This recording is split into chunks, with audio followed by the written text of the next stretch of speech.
Our next guest knows what it's like to be on the inside as Congress battles its way to budget resolution. Stan Collender is Qorvis National Director of Financial Communications and also has extensive experience on Capitol Hill and is considered to be one of the world's leading experts in U.S. budget and congressional process.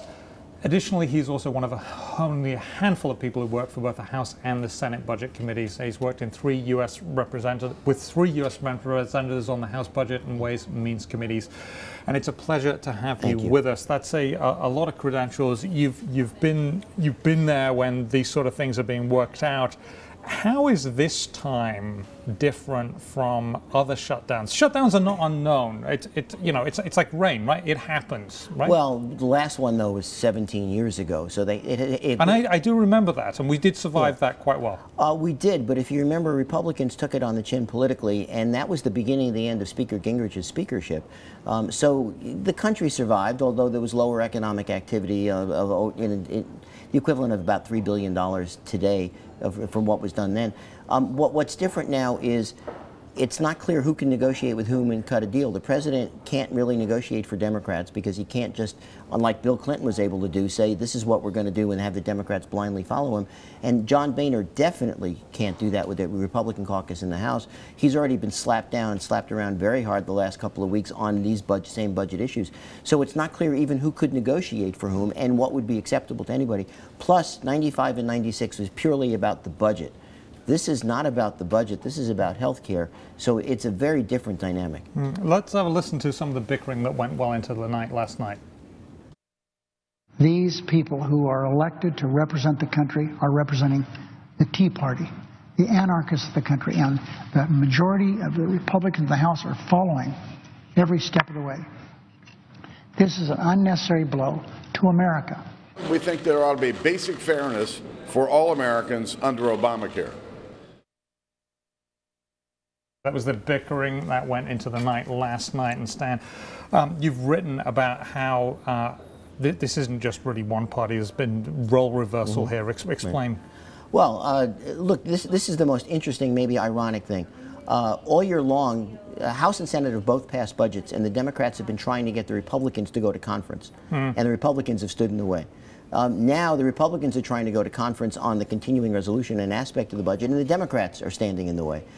It's a total role reversal, and it just shows you how it's really not about the bottom line. It's not about the budget. It's about politics. It's about re-election. It's about positioning, and that's what makes this one so difficult. It's hard to see where the negotiated settlement could be. And we heard from Colleen earlier that the president seems to be digging in into his position. Let's go back to Speaker Gingrich in the 90s and President Clinton. They spoke, right?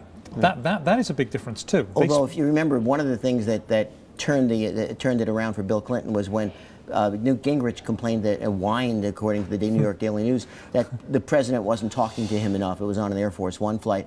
They could at least talk. In fact, they were actually pretty good friends, from what I understand. There is no negotiations going on. In fact, the shenanigans you saw last night would have been fine if they happened in July. So everyone could have staked out a position, and then you would have negotiated in September. But when you do it 5-10 days before the end of the fiscal year for the first time, you're not leaving any room, and the result is what you saw. Now, the interesting thing is where we go from here.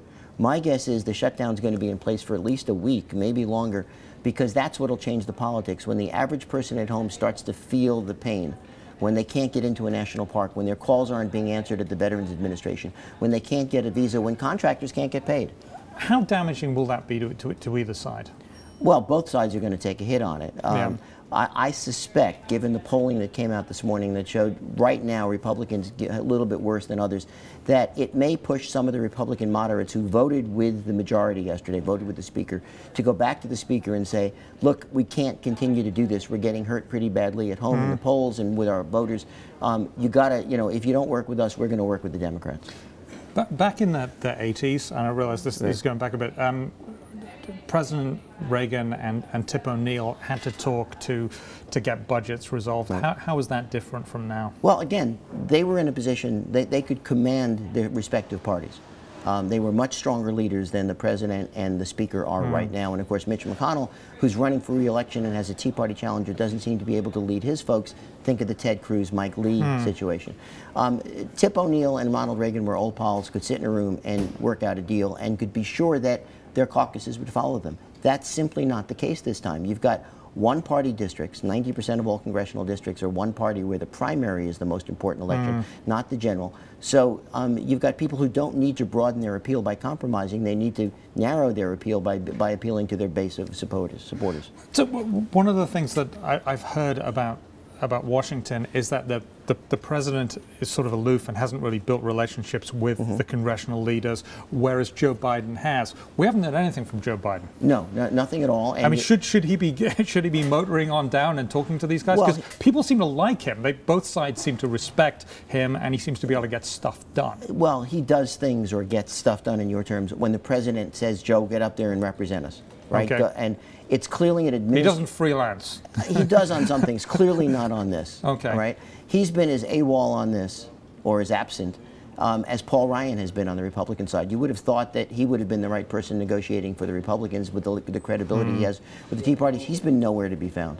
Right? And very quickly, explain to us, what is a non-essential service? We keep hearing that. We hear it on the radio, on the TV. It's like non-essential services. How can we possibly have something in the government that we're paying for that isn't essential? Okay, this goes back to a memorandum written by Attorney General Benjamin Civiletti in 1980. He basically said that a essential service is one that is needed to protect life or property. Okay. Air traffic controllers is a good example. Everything else is non-essential unless it supports those things happening. Okay, great. Thank you very much. So we really My appreciate pleasure. Stan Collender. We will no doubt be talking about this, from what you say, for a week.